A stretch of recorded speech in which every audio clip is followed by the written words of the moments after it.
aulinha de química e hoje a gente vai falar sobre as reações de adição. É muito importante vocês terem essa diferença na cabeça de vocês, essa diferença das reações orgânicas, tá? Princípio básico de cada reação. A gente viu a de substituição, agora a gente vai passar para de adição, tá? Parte do princípio que aqui nas de adição eu vou ter uma substância orgânica, eu vou estar adicionando uma outra substância e aquela adição vai me gerar somente um produto, tá? Então esse é o básico. Então é assim, aqui o que vai acontecer? Ela vai ter essas substâncias orgânicas. Para ter uma adição eu tenho que ter uma insaturação, tá? Por quê? Quando eu não tenho essa insaturação, eu vou ter a quebra do hidrogênio. Quando eu quebro a ligação com outro elemento, aí eu vou ter uma reação de substituição, outro tipo. Aqui eu tenho que quebrar a ligação pi, ou seja, de uma insaturação ou de uma dupla ou de uma tripla, tá? Então eu tenho que ter a quebra de uma ligação pi, tá? Aqui, nesse outro elemento, eu vou ter a quebra da ligação sigma. Esses dois elementos aqui, ó, que no caso é elementos genéricos, né?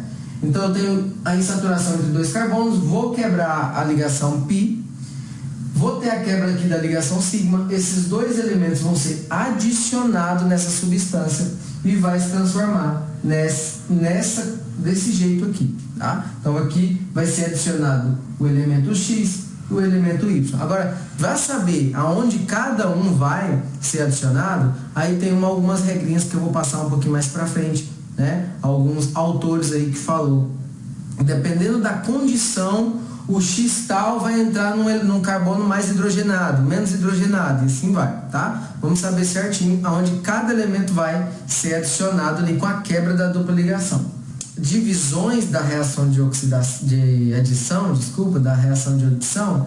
Então eu tenho quanto o tipo de substância que vai estar entrando nesse carbono, né? Primeiro, se eu tiver uma substância simples, que é no caso o gás cloro, o gás bromo e assim vai, se eu tiver essa condição reagindo com uma substância orgânica, eu vou ter a quebra da ligação e vai ser adicionado aqui, no caso, quando eu tiver a reação com o cloro, né, vai ser adicionado ali vai quebrar a ligação dupla entre os dois carbonos e vai ser adicionado os dois cloros aí nos carbonos aqui estava ali a ligação da insaturação.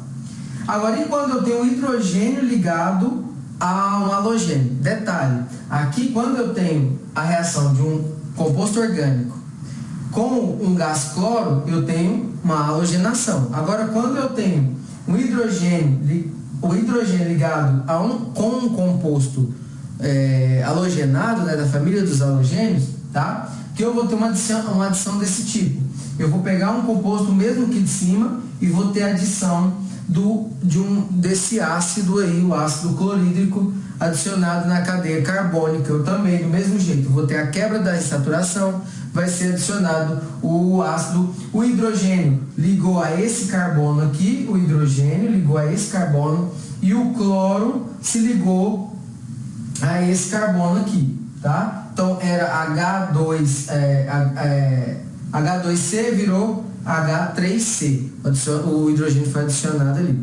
Então, pessoal, continuando aí na regra da adição, eu vou ter esses dois autores que vão falar sobre como esse hidrogênio, esses elementos vão ser adicionados nessas substâncias orgânicas, tá? Então eu tenho aqui regra de Markov-Nikov. O que esse cara disse? Ele falou o seguinte, que quando eu tenho uma substância orgânica, no caso dessa, né, reagindo com HBr, eu tenho a quebra dessa substância aqui, então a possibilidade dessa substância entrar nessa vai ser um desses dois carbonos. Só que ele falou que a parte positiva dessa substância, ela vai ser adicionada no carbono mais hidrogenado, tá? Então esse hidrogênio aqui, ele vai ser adicionado no carbono mais vai formar o CH3. E o BR vai ser adicionado no outro carbono, onde teve a quebra da insaturação. Tá? Já a regra de Kirsch, né, ela fala como se fosse o contrário. Ele fala que quando eu tiver a quebra da ligação π aqui, da insaturação, quando eu tiver a quebra da insaturação, essa substância aqui, ó, olhando, é a mesma reação, tá? Só que nesse caso aqui, quando eu tiver a quebra da ligação π, a minha parte positiva, que é o hidrogênio, ela vai ser adicionada no carbono que tem menos hidrogênio. Aqui, Markovnikov, é que tem mais hidrogênio. Aqui nesse caso, é o carbono que tem menos hidrogênio, tá? Então, esse hidrogênio vai ser adicionado no carbono menos hidrogenado e o bromo vai ser adicionado no outro carbono da insaturação. Então, vai ter aqui, podemos dizer que essas duas substâncias são isômeros. A diferença é que esse aqui está no carbono 2, né? Se ligou no carbono 2 e que está ligado no carbono 1, tá? Só que tem uma condição para acontecer a regra de Kirsch, é que tem que ter ali a presença de um peróxido, tá? O peróxido é o que vai induzir a esse bromo, esse hidrogênio entrar com essa determinada condição, tá?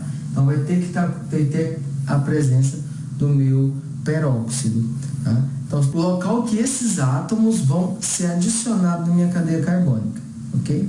Por hoje é isso. Fiquem com Deus.